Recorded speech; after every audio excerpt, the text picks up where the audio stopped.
So, I took my 2003 Audi Allroad Quattro to two local shops, both of which wanted $125 per hour just to diagnose and fix my electrical issue. The first shop, which usually handles my repairs, said it could take at least 10 hours at that rate, basically suggesting I'd be paying a small fortune for them to play electrical detective. The second shop had my car for nearly a month and didn't lift a finger.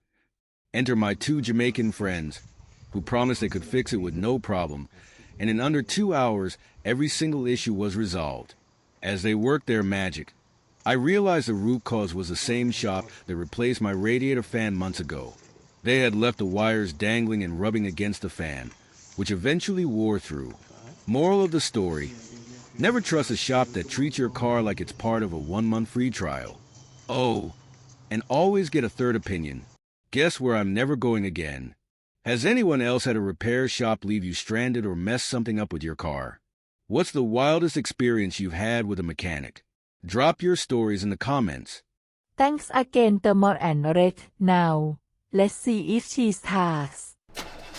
You guys are a godsend.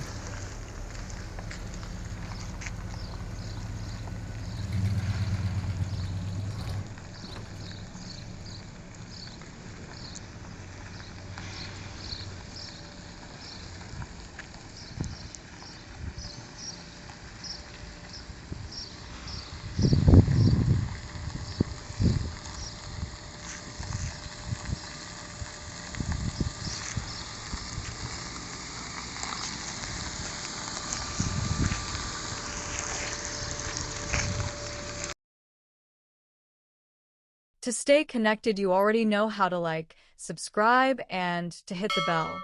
It really helps when you leave comments, and for more of my shenanigans, there are some suggestions on the screen.